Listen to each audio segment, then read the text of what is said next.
వి gold trusted gold buyers మీరు తాకట్టు పెట్టిన బంగారాన్ని విడిపించి ఈ రోజు ఉన్న మార్కెట్ ధరకు కొనబడను 7771077720.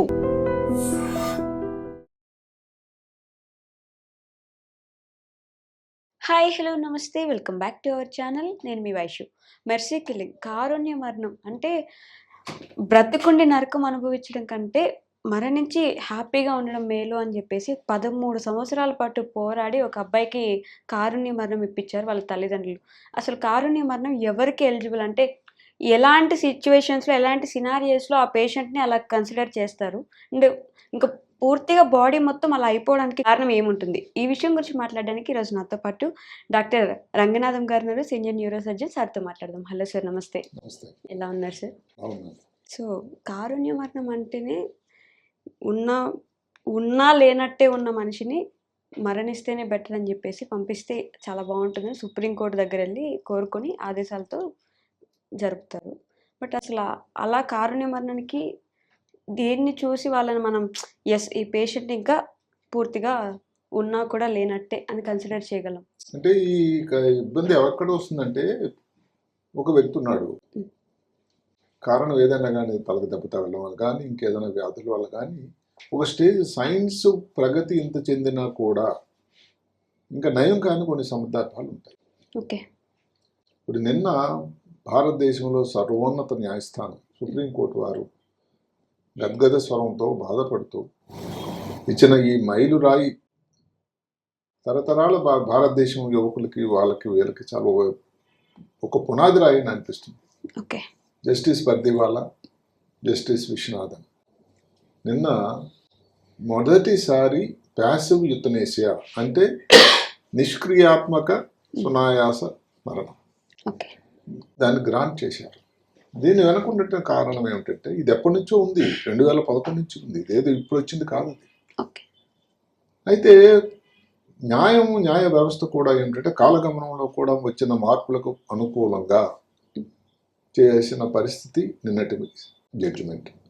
2011లో అరుణా షాన్ బాగ్ అని ఒక జూనియర్ నర్స్ బాంబేలో అక్కడ పనిచేస్తున్న ఒక సఫాయి కర్మచారి ఆమె రేప్ చేయడం, తర్వాత చాలా బలమైనటువంటి తలకు దెబ్బలు తగలడం, వాళ్ళ తల్లిదండ్రులు కూడా అలాగే కోర్టును ఆశ్రయించారు.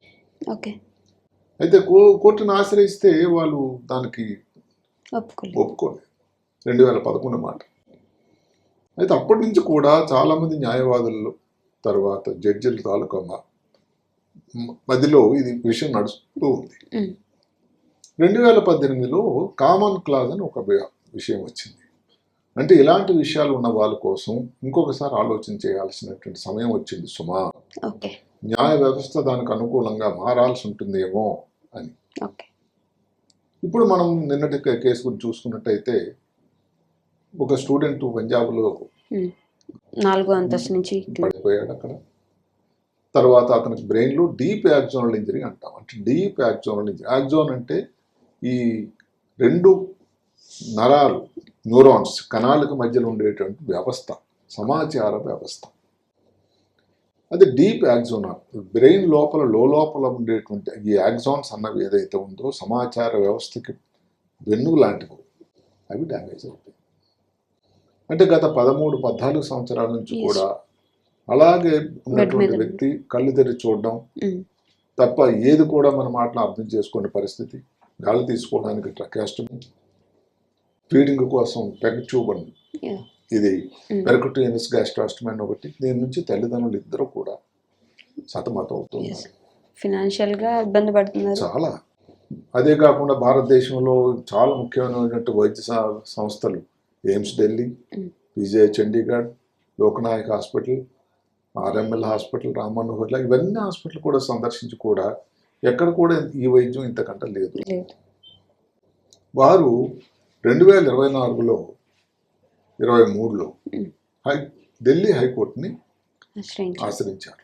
ఢిల్లీ హైకోర్టు వాళ్ళు అప్పటికున్న వాళ్ళ నాలెడ్జ్ ప్రకారం ఏమనుకున్నారంటే, ఫీడింగ్ కూడా ఆపకూడదు, ఫీడింగ్ కూడా ఆపితే దాన్ని యాక్టివ్ యుతనేసియా. ఇక్కడ 2 మాటలు చెప్పుకోవాలి, యాక్టివ్ యుతనేసియా, ప్యాసివ్ యుతనేసియా. ఒకటి క్రియాశీల యుతనేసియా, రెండోది నిష్క్రియాత్మక. క్రియాశీల ఏదైనా పాయిజనస్ మెటీరియల్ ఇంజెక్షన్ ఇవ్వడం, లేదు మనం ఇచ్చేటువంటి కొన్ని మందులే ఓవర్ డోసేజ్ ఇవ్వడం వల్ల మరణం సంభవించడం. అది మన దేశంలో అది చెల్లుబాటు కాదండి, న్యాయ విరుద్ధం అది ఎవరు చేసినా కూడా. 2-3 దేశాల్లోనే ఇది ఆ చట్టబద్ధంగా ఉంది. ఒకటి బెల్జియం, లక్సెంబర్గ్, నెదర్లాండ్స్లో. సరే, ఆ దేశాలు వాళ్ళ తాలూకు పద్ధతిని పాటిస్తున్నారు. సో అప్పుడు కూడా దీన్ని బట్టి హైకోర్టు ఢిల్లీ వారు ఏమన్నారంటే ఇది కాదు, ఫీడింగ్ కూడా ఆపకూడదు. ఇంకా 2 సంవత్సరాలు అయినా కూడా తల్లిదండ్రులు ఇంకా దాన్ని పర్సూ చేస్తూనే ఉన్నారు. చివరికి నేను ఇప్పుడు చెప్పినట్టుగా జస్టిస్ పర్దేవాలా, జస్టిస్ విశ్వనాథన్ గారి ధర్మాసనానికి ఇది రాగా వాళ్ళు చాలా ఆలోచన చేసి, సరే అదే కాకుండా 2 సెపరేట్ మెడికల్ బోర్డుల తాలూకు ఆలోచన పరిగణనలో తీసుకొని ఈ 34 సంవత్సరాలు యువకుడు ఇంకా నార్మల్గా అవ్వడానికి ఆస్కారం ఎట్టి పరిస్థితుల్లో లేదు. తల్లిదండ్రులకి ఆర్థికంగా చాలా కష్టం అవుతుంది. తండ్రి 63 సంవత్సరాలు, తల్లి 60 సంవత్సరాలు. ఇంకా వాళ్ళకి కూడా ఓపిక తక్కువ అవుతుంది. అంటే ఇది ఎలాంటి ఇబ్బంది అయిందని ఏంటంటే వైద్యపరంగాను, న్యాయపరంగాను, నైతిక పరంగా కూడా ఉన్నటువంటి ఓవర్లాప్ అవుతున్నటువంటి గొప్ప సమస్య. ముందు సమాజం మీద కూడా దాని ప్రభావం రాబోతుంది. చివరికి వాళ్ళు చెప్పిన మాటల్లో దేవుడు మనిషిని జీవితాన్ని నువ్వు కంటిన్యూ చేస్తావా లేదని అడగడట. అది తీసుకోవడం అన్నది అతని చేతిలో ఉంది, మనిషి చేతుల్లో ఉంది. అంటే అతను చెప్పే పరిస్థితులు లేనప్పుడు ఆయన తాలూకా దగ్గర వాళ్ళ తల్లిదండ్రులు, భార్య కానీ భర్త కానీ ఎవరన్నా కానీ ఇలాంటి పరిస్థితుల్లో చేయాలి అనేటువంటి ఒక మాట ముఖ్యంగా జస్టిస్ పర్దేవాలా అసలు చాలా గద్గద స్వరంతో చాలా బాధపడుతూ ఇచ్చినటువంటి జడ్జిమెంట్. ఇది చాలా మైలురాయి జడ్జిమెంట్ అని నేను అనుకుంటాను, ల్యాండ్ మార్క్ అని చెప్తూ కూడా ఇప్పుడు చూసుకున్నట్టయితే ఇది ఇంతవరకు మరి ఇన్ని సంవత్సరాల భారతదేశం 75 సంవత్సరాల పైనటువంటి స్వాతంత్రంలో ఇంతవరకు ఎప్పుడు రాలేదు ఈ సమస్య. అంటే సమస్య ఉంది, దానికి న్యాయం ఈ విధంగా రాలేదు పరిస్థితి. అవును. అయితే దానికి ఏమిటంటే ఇప్పుడు కూడా ఈ ప్యాసివ్ యుతనేసియా అన్నది అక్కడక్కడ అడపా కేసులు, ఇలాంటి సీరియస్ కేసులు ఉన్నాయి. ఇప్పుడు మజిల్ డిస్ట్రఫీతో ఉంది, మజిల్ డిస్ట్రఫీతో కొంతమంది తల్లిదండ్రులు మేము చేయలేకపోతున్నాం ఇది అనుకోని దానికి ఎవరు కూడా ఇప్పుడు మామూలుగా దాంట్లో స్పృహలో ఉంటాడు, కాన్షియస్గా ఉంటాడు, అలాంటి లాభం లేదని ఎవరు చేయడానికి లేదు. అది సూసైడ్ కింద అవుతుంది. ఆ యాక్టివ్ యుతనేసియా మన దేశంలో ఇంకా చెల్లుబాటు కాదు. ఇప్పుడు ఎవరైనా వెంటిలేటర్ మీద ఉన్నారనుకోండి, వెంటిలేటర్ ముందర పేషెంట్ తీసేయడానికి ఎవరికి హక్కు లేదు. అది కూడా నేరానికి విరుద్ధం అవుతుంది. ఇక్కడ ప్యాసివ్ యుతనేసియా అన్నది ఎప్పుడైతే 2 మెడికల్ బోర్డులు 2 వేరే సమయాల్లో కనీసం 5 సంవత్సరాల కంటే ఎక్కువ అనుభవం ఉండేటువంటి డాక్టర్లు చూసి ఈ వ్యక్తి బాగా అవడానికి ఆస్కారం లేదు అని కానీ నిర్ణయం చేస్తే కొన్ని స్పెసిఫిక్ కేసుల్లో అవసరం కేసు టు కేసు ఇది.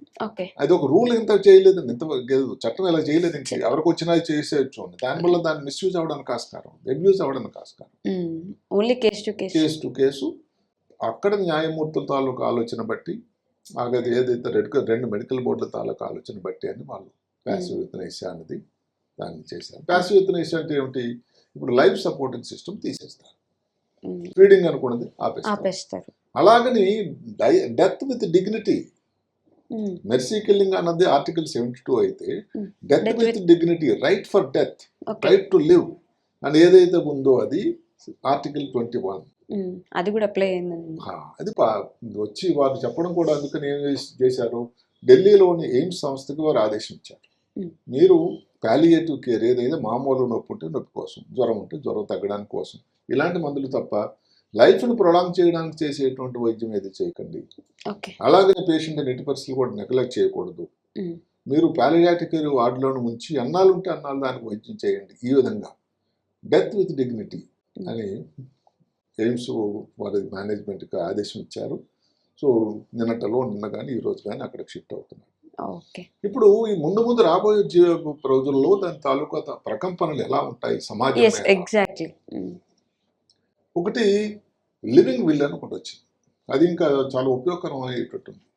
అంటే అడ్వాన్స్డ్ మెడికల్ డిఫెన్మెంట్ ఎట్లా అంటే దానికి ముందే ఒక బిల్ రాసుకోవడం, నేను కానీ ఈ కారణాల వల్ల కానీ నాకు ఇబ్బంది ఇలాంటివి వచ్చినట్టయితే నాకు ఇలాంటి వైద్యం ఆఖరిలో చేసేటువంటి లాస్ట్ ఇబ్బంది వద్దు. ఇంకా కొన్ని సులభతరం చేశారు, అలా రాసుకోవచ్చా? అది ఇప్పుడు ఈ చట్టతరం కాబోతుంది మెడికల్ బిల్. ఓ లివింగ్ విల్ దాని పేరు, మెడికల్ విల్ కాదు, లివింగ్ విల్. బ్రతుకుండగానే. బ్రతికుండగానే విల్ రాసుకోవడం ఓకే. విల్ నా. రెండోది ఏమిటి, ఈ మెడికల్గా దీనికి ఒకటి పాతకాలంలో ఉండి సులభతరం చేశారు. ఇంతకుముందు ఏమిటి, ఈ ఎవరైనా ఒక జ్యుడిషియల్ ఆఫీసర్ ఎదురుగా ఉండి దానికి అటెస్ట్మెంట్ చేయాలి ఇలాంటివి. ఓకే. ఇప్పుడు లేదు, ఒక గెజిటెడ్ ఆఫీసర్ కానీ ఒక నోటరీ ఎవరైతే ఈ పత్రాలు అవన్నీ దానికి అవును కరెక్ట్ అయినని చెప్పేటువంటి ఎవరైతే గవర్నమెంట్ అపాయింటెడ్ ఆఫీసర్స్ ఉంటారో వాళ్ళు ఆయన చేసేయచ్చు. ఓ ఇంకా ముందు ఏమంటే 2 సందర్భాల్లో 2 బోర్డులు 5 సంవత్సరాల కంటే సీనియర్లు అయిన వాళ్ళే చేయాలి దీనికి నిర్ధారణ అని. ఇప్పుడు 5 సంవత్సరాల దగ్గరికి కుదించేశారు. ఓకే. ఎమర్జెన్సీ పరిస్థితులు, ఇప్పుడు నిన్నటి కేసు ఎమర్జెన్సీ కింద తీసుకున్నారు. ఇంకా మేము చేయలేకపోతున్నామని వాళ్ళు నివేదిస్తే పెద్ద మనసుతో ఇద్దరు కూడా ఆలోచించి ఎమర్జెన్సీ టైప్లో తీసుకున్నారు. ఇలాంటి పరిస్థితుల్లో కూడా ఈ ఈ passive killing, passive so called mercy killing అనేది ఒక పరిగణన తీసుకోవాలని చెప్పారు. చేస్తూ ఒక మాట మాత్రం చెప్పడం ఏంటంటే యాక్టివ్ మెర్సీ కిల్లింగ్ అన్నది ఎట్టి పరిస్థితుల్లో కాదు. కానీ ఇది రాంగ్ గా ఇది వెళ్ళే ఛాన్సెస్ ఏం లేవంటారు సార్? దానికి అందుకనే కొన్ని నిబంధనలు పెట్టారు. ఉదాహరణ 2 మెడికల్ బోర్డులు అనుకోండి, ఒక మెడికల్ బోర్డు పొరపాటు తప్పు చేసినా కూడా 2 మెడికల్ బోర్డు ఒకటి. రెండోది, అక్కడ వచ్చినంత మాత్రం ఆ ధర్మాసనంలో ఉండేటువంటి ఆ రోజు ధర్మాసనంలో కూర్చున్నటువంటి జడ్జిలు దాన్ని యాక్సెప్ట్ చేయాలని లేదు. ఇంతవరకు కూడా ఒక చట్టంలో ఒక దీనిగా దాన్ని రూపొందించలేదు. కేసు టు కేసు, ఇందాక మనం చెప్పుకున్నాం, ఈ కేసు ఎంతవరకు ఇందులోకి వచ్చేటువంటి పద్ధతి అని. లేకపోతే అంత సింపుల్ది అన్నట్టయితే ఇన్ని సంవత్సరాల్లో మొదటిసారి ఇది ఎందుకు జరిగింది? అయితే ముందుగా ఏమిటంటే ఇలాంటి పరిస్థితులు ఎవరు తల్లిదండ్రులకు కానీ ఆర్థికంగా కానీ నైతికంగా కానీ లేకపోతే ఎమోషనల్గా రోజు బాధపడుతూ వాడు చూస్తూ ఉంటే చేతికి అందించిన కొడుకు పెద్ద ఇంజనీర్ కావాల్సి వచ్చిన వాడు సివిల్ ఇంజనీరింగ్లో ఫస్ట్ వచ్చాడు. అలాంటి ఇబ్బందులు అదే ఇన్ని సంవత్సరాలు చూసి ప్రయత్నం చేసి ఇంకా లాభం లేని పరిస్థితుల్లో ఇన్ని మెడికల్ ఇన్స్టిట్యూట్స్ ఇంకా లాభం లేదండి అబ్బాయి బాగవడానికి చెప్పిన పరిస్థితుల్లో ఇంకా మిగిలిన మా దగ్గర ఏముంది? ఇంకా మేము ఇంకెన్నాళ్ళు కష్టపడగలం? మా వయసు కూడా పెద్దవుతూ ఉంది. మా ఆరోగ్యం కోసమైనా కనీసం మీరు దయచేసింది మహాప్రభు అంటే పెద్ద మనసుతో ఈ ఇద్దరు జడ్జిలు కూడా దాన్ని ఆలోచించడం జరిగింది. నా ప్రకారం ఇది ల్యాండ్ మార్క్ స్టేట్మెంట్. ఇంకొక మాట ఏమిటంటే దీని రెబ్యూస్ కాదా అని మీరు అడిగారు. అవడానికి అవకాశం లేకపోలేదు, కానీ అలా చేసినంత మాత్రాన దాన్ని ఏదో చట్టంగా దాన్ని తీసేయడం అడగడం లేదు. అక్కడ కూడా 2 మెడికల్ బోర్డులు అవసరం. కొన్ని ఎమర్జెన్సీ సమావేశంలో ఒక్కొక్క సన్నివేశాల్లో ఏమిటంటే 2 మెడికల్ బోర్డులు కాకుండా ఒక మెడికల్ బోర్డులో కూడా ఇలాంటి ఇబ్బందులు సరే చేసుకోవచ్చు అని చెప్పేదానికి ఒక రాయితీ ఇచ్చారు. ఇవన్నీ కొన్ని లొసుగులు ఉంటాయి. కానీ ఇప్పుడు మాటకి హైకోర్టు వాళ్ళే చెప్పారు కదా లాభం లేదు, ఈవెన్ ఫీడింగ్ కూడా ఆపడం అన్నది యాక్టివ్ యూతనేసియా కింద అవుతుంది కాబట్టి మేము ఆపలేము అని. కాబట్టి ముందు ఇవన్నీ కూడా ఎన్ని కేసులు ఇలాగ వస్తాయి, ఎన్ని కేసులు సుప్రీంకోర్టు వారి దగ్గరికి ఇదేదో లోయర్ కోర్టులు చేయడానికి కూడా ఆస్కారం లేదు. హైకోర్టు ఢిల్లీ రిఫ్యూజ్ చేస్తే ఇంకా లోయర్ కోర్టులు చేసే అవకాశం ఏముంది? ఇలాంటి లీగల్ తాలూకా న్యాయపరమైన ఇబ్బందులు ఉన్నాయి. మెడికల్గా దాన్ని డిక్లేర్ చేసే అవసరం కూడా చాలా ఉంది. అందువల్ల ఈ జడ్జిమెంట్ అన్నది కారుణ్య మరణం అన్నది సానుభూతితో అన్నది మన దేశంలో తక్కువ ఉన్నా కూడా ఇప్పుడు మొదటిసారి జరిగింది. చాలా గొప్ప జడ్జిమెంట్ అవుతుంది. ఎందుకంటే ఇలాంటి ఇబ్బందులు కఠినతరమైనటువంటి ఆరోగ్యం బాగవడానికి అవకాశం లేని వాళ్ళకి ముఖ్యంగా ఎక్కడైతే ఖర్చు అన్నది తర్వాత వాళ్ళ ఓపిక అన్నది 2 సందర్భాల్లో ఇది ఒక రకమైనటువంటి ఆ ఒక్క పేషెంట్కి ప్రతి వాళ్ళకి ఇది జనరల్గా అప్లై చేయమని చెప్పకపోయినా చాలా సముచితమైనటువంటి ఆలోచన నిజంగా ఇద్దరు మహానుభావుల జడ్జిలు కూడా నేను నమస్కారం చేసి చెప్తున్నాను. Okay sir, thank you so much. And for more videos, please subscribe to iDream. Please subscribe to iDream. Please subscribe iDream. And please subscribe to iDream. For more videos, subscribe to iDream. please like, share and subscribe to the channel. Congratulations, iDream. Subscribe to iDream. Subscribe to iDream. So subscribe to iDream Media. iDream team andarki huge congratulations. Please subscribe iDream Media. Please subscribe to iDream. Subscribe iDream. Please subscribe to iDream. iDream అంటే నా కళల ఛానల్ను subscribe చేసుకున్న నోరు తిరుగుతలేదు, మీరైతే గంట గుర్తు కొట్టండి. For more such videos, please subscribe to iDream. Subscribe to iDream. Please subscribe to iDream. Please subscribe iDream Media. Please do subscribe to iDream. Please subscribe to iDream Media. For best entertainment and information, please subscribe iDream. And don't forget to subscribe to iDream.